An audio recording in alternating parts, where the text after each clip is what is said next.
Boo. Free, light, comfortable. Boo grew aware of the mist around him without opening his eyes. He stood within a press of people, each face colorless and lost. Pulling himself taller, he tried to get his bearings, and much to his surprise, he found he could look out over the crowd, suddenly risen up as if he had grown 4 feet.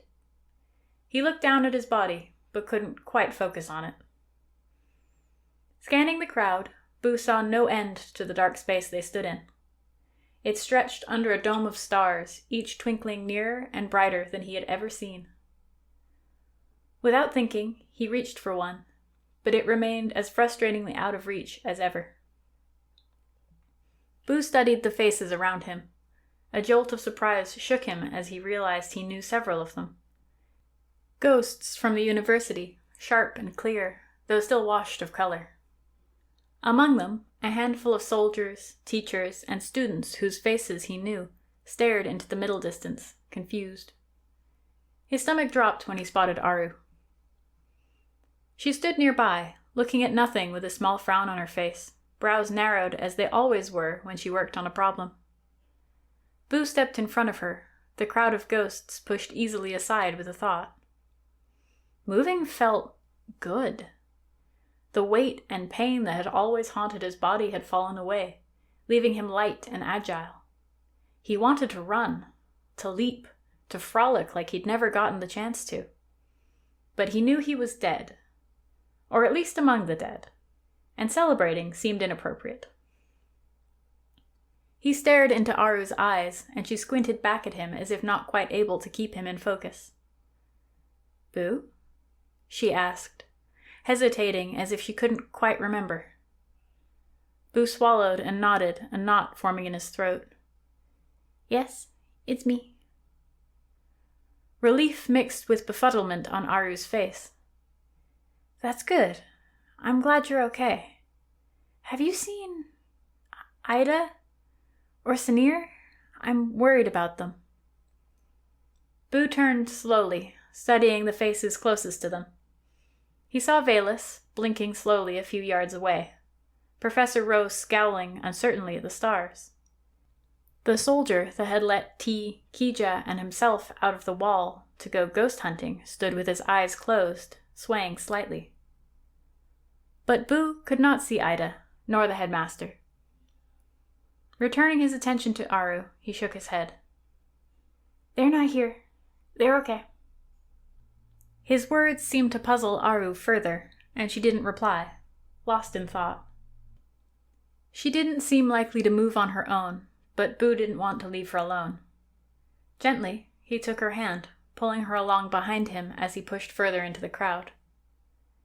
Beneath him, he saw a path of white stones, stretching ahead and disappearing behind him as soon as he took the next step.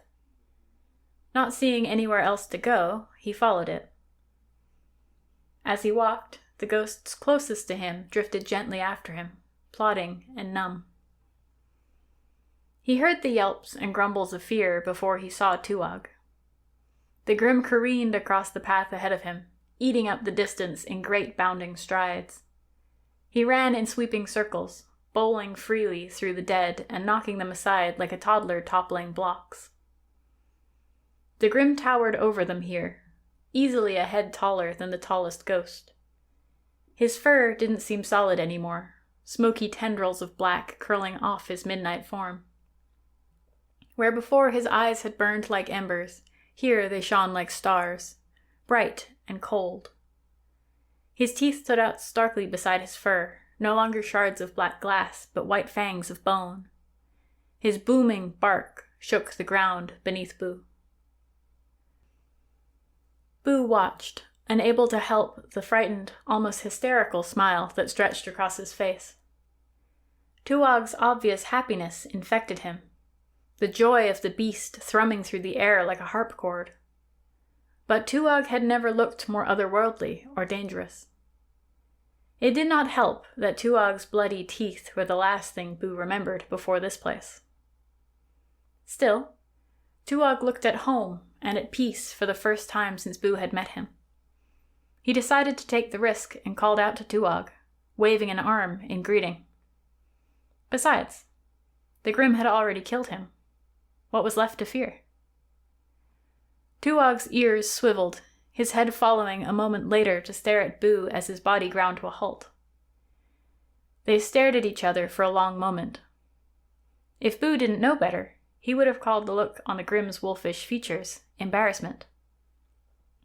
"Hey, Tuog, you look different," Boo offered, keeping his tone friendly. His voice broke whatever spell he had held the Grimm in place, and if Tuog had felt any shame at being discovered playing, it dissipated in the space of a breath. He dropped his chest to the ground, tail lashing the air, leaving smoky trails in its wake. Boo dodged out of the way as the Grimm charged him. Tuog skirted around him, nipping and jumping and prancing, night-black tongue lolling from his mouth. Trying to join in, Boo capered with the Grimm, dancing and jumping with him as Tuog played.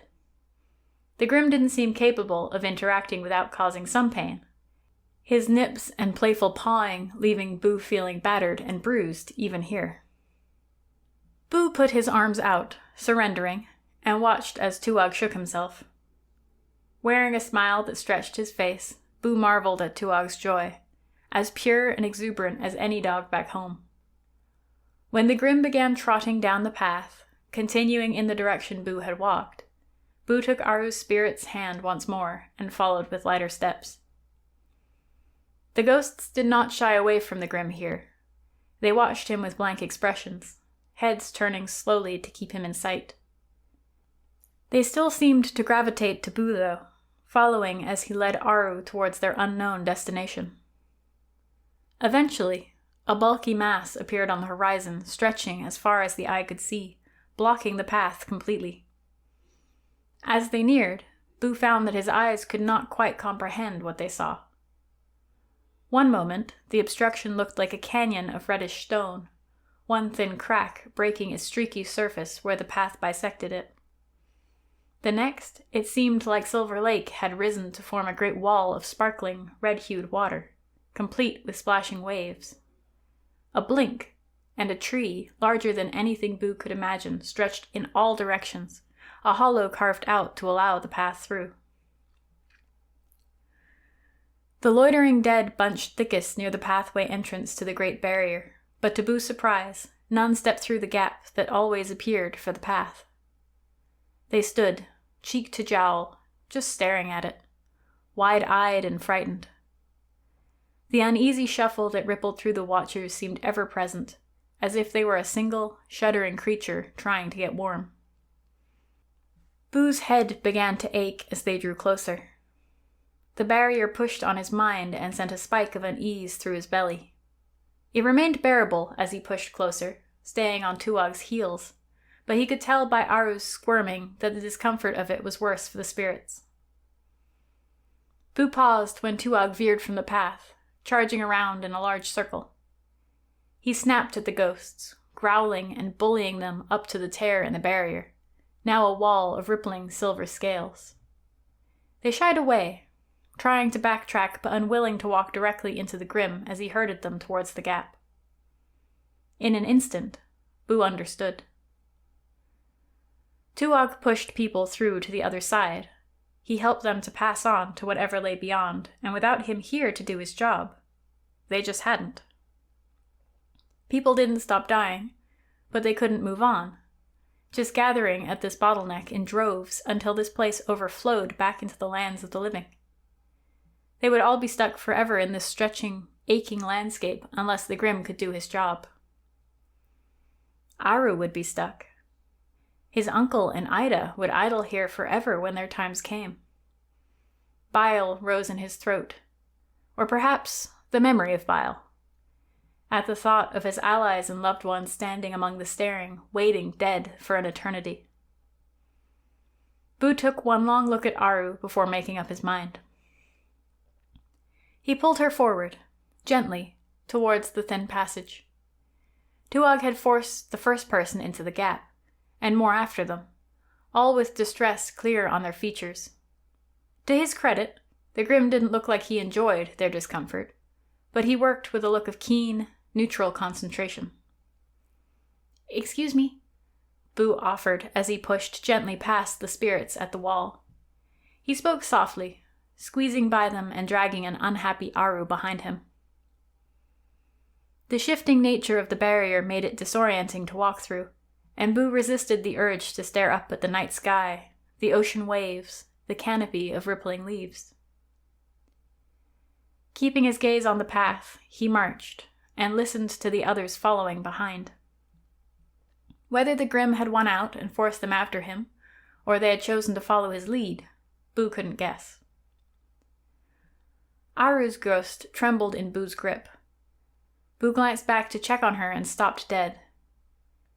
The canyon pass had grown close, with room to walk only in single file, the walls pressing against their shoulders.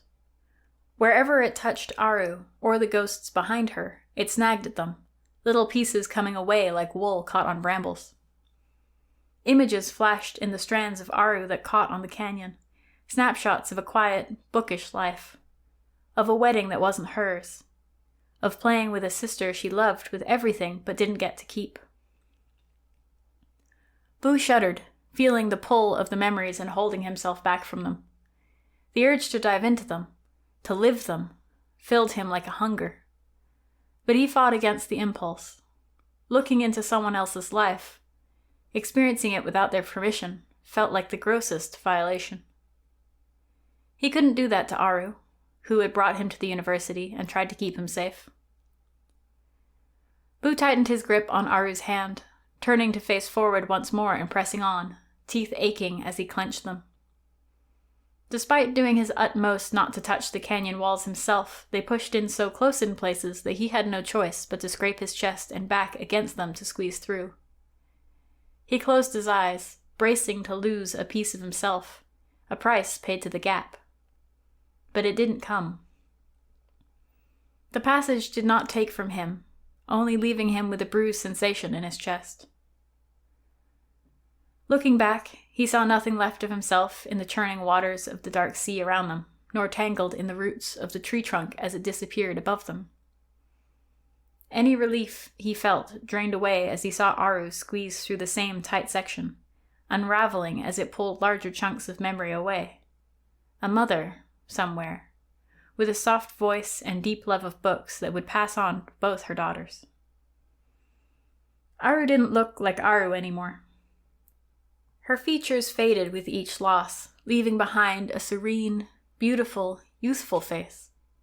She looked like the woman Aru might have been if life had never laid a hand on her. An existence without friction or hardship or care. The lines on her face melted away, eyes softening, the thin scar above one eyebrow fading. Her hair flew loose around her shoulders in a halo of shining black.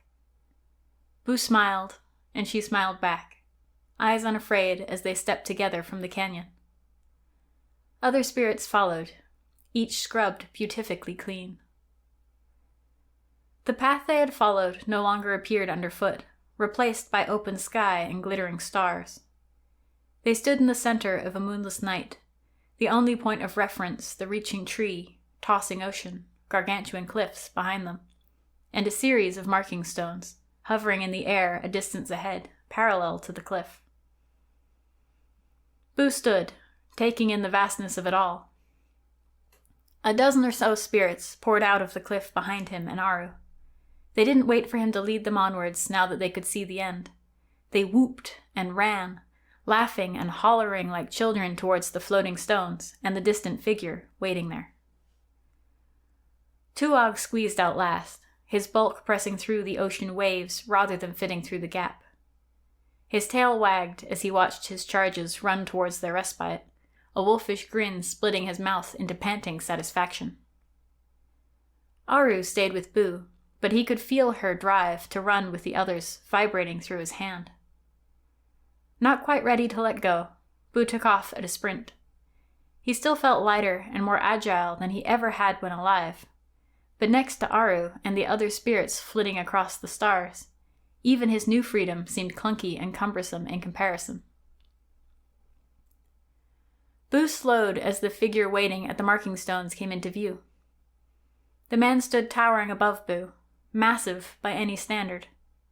He wore leather armor, magnificently fit to his form to show off sections of hard muscle. His ochre skin shifted as Boo watched, as if storm clouds whirled just beneath, illuminating him from within. Atop his shoulders, a bison's head watched with patient disinterest as the spirits passed by. The spirits disappeared as they crossed the threshold of the marking stones, dissolving into mist with a sigh. It might have alarmed Boo, in another place. But here he felt only peace at the sight. "Hello?" Boo called up to the bison man as he drew near, Aru pulling him closer.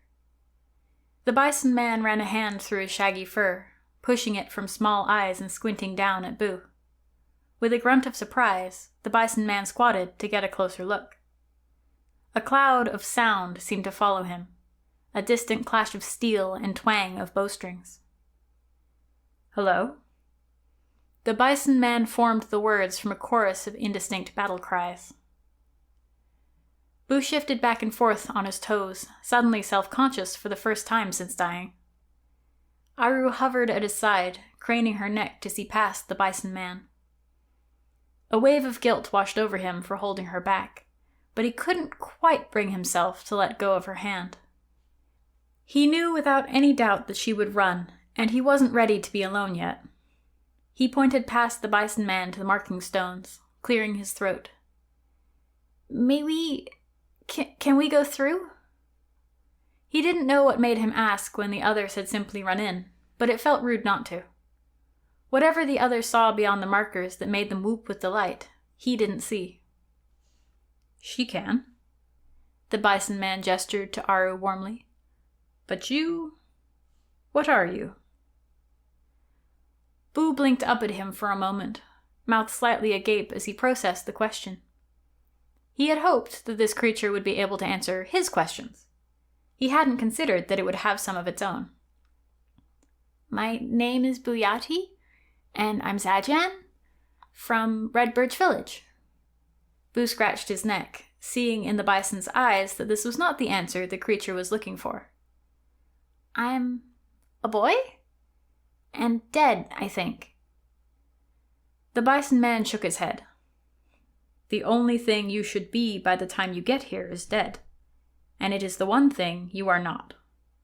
Only the dead can pass here. I'm afraid you'll have to go back." Boo licked his lips, glancing over his shoulder towards the wall and its slender gap.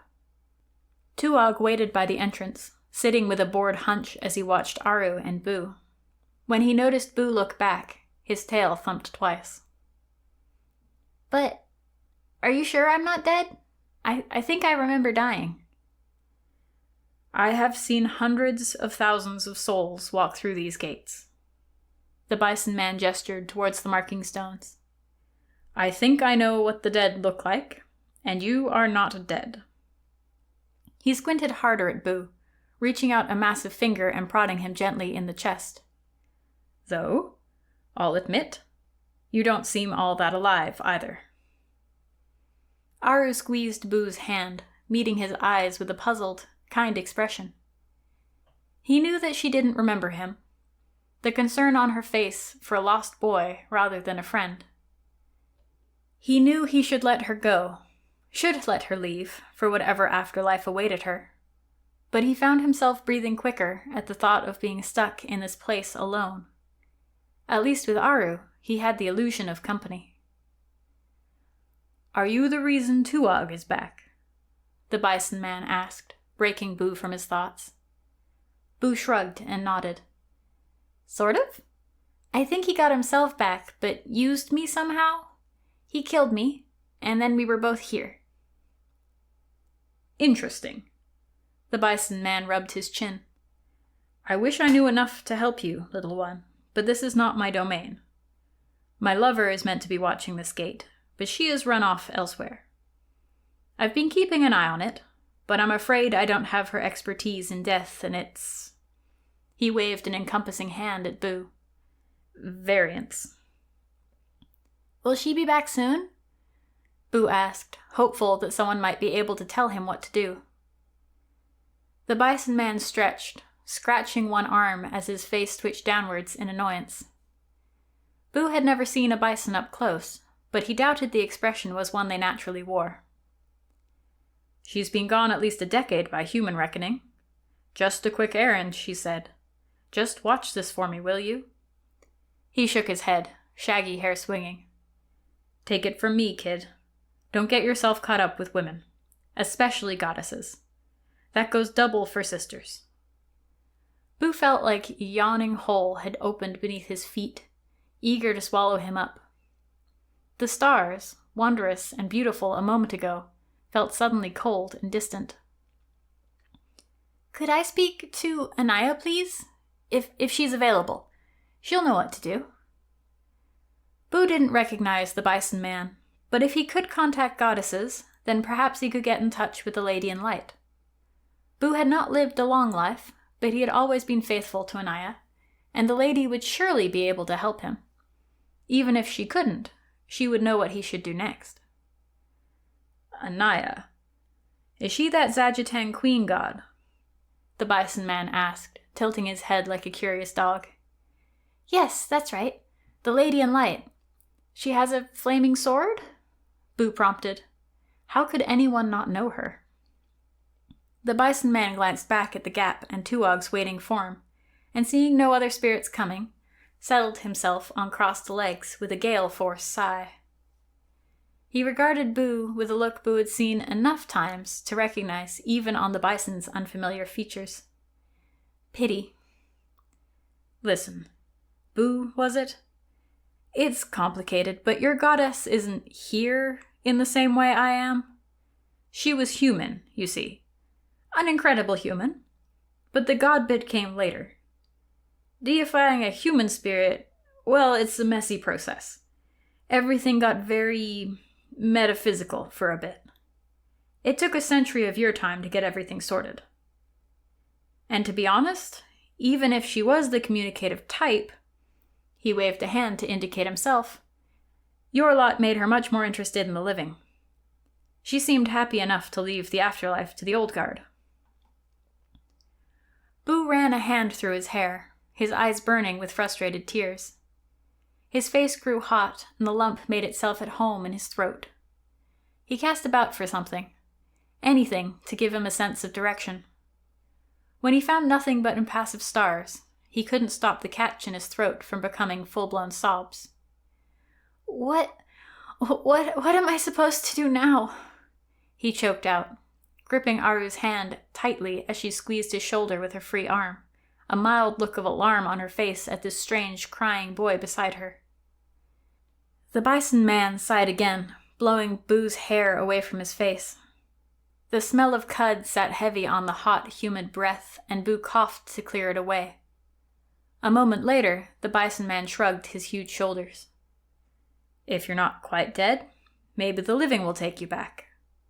If not, I'm sure Tuog could use some help clearing this backlog. It will probably take a decade or so to get done, as it is." Boo nodded slowly, wiping at his tears. He had hoped for something a bit more certain than maybes and could-dos, but at this point, having anything to try was an improvement on standing around the afterlife, crying in front of a god that wasn't his. He turned back towards the canyon, taking 2 steps before Aru pulled against him and the bison man cleared his throat. "You can't take her with you," he said. "The passage only works one way for the dead. She would be obliterated if you dragged her back through. She belongs here." "But," Boo started, but stopped when he saw Aru struggling against his grip. He could barely feel her. She had been content enough to stand and comfort him, but now that he tried to walk backwards, away from her waiting respite, she dug in her heels and squirmed against his grip. Her efforts felt like a breeze, and he knew with a terrible certainty that he could drag her anywhere he wanted and she would not be able to resist. "What are you?" the bison man had asked, and suddenly Boo wasn't sure. Boo faced Aru, chest tight with grief. She smiled at him, but a scared tightness lingered around her eyes. She didn't know him anymore. She didn't trust this stranger not to hurt her, not to obliterate her because he needed to feel less alone. Boo touched her face, trying to lock her into his memory. He liked her like this, scrubbed free of her work and the eternal struggle for grants. The anger she wore when she spoke of the soldiers at the university, or an experiment not cooperating, had evaporated. "Thank you for trying to keep me safe," Boo said, holding his breath as he released her hand. To his surprise, she didn't run right away. She lingered, matching his stare, and placed one finger on his chest, pointing towards his heart. She smiled at him one more time before nodding at the bison man and disappearing through the gate. "What was she trying to say?" Boo asked, his hand over the place she had touched. The bison man smiled. "I think she was thanking you back, for helping her through the passage. A spirit can't cross it on their own, and Tuog can be an untender guide." Boo didn't want to know what waited for him back with the living. His body, weak to begin with, would not bounce back easily from this ordeal. Even if it did, Boo couldn't bear the thought of hauling it around anymore. The dead weight of it would be almost unbearable after the freedom, the lightness of this place. He ran his fingers in small circles where Aru had touched him, considering. Tuog, larger than life, was a terrifying prospect for anyone, but to face him nipping at your heels as you walked the path away from everything you've ever known? To lose everything that made you, you, with a monster baying behind you? It would turn the passage into a gauntlet. Boo nodded to himself before turning back to the bison man. "I think I'll help out here, if that's all right. At least for a while. It's not like I have anything else to do." The bison man's smile lit the sky.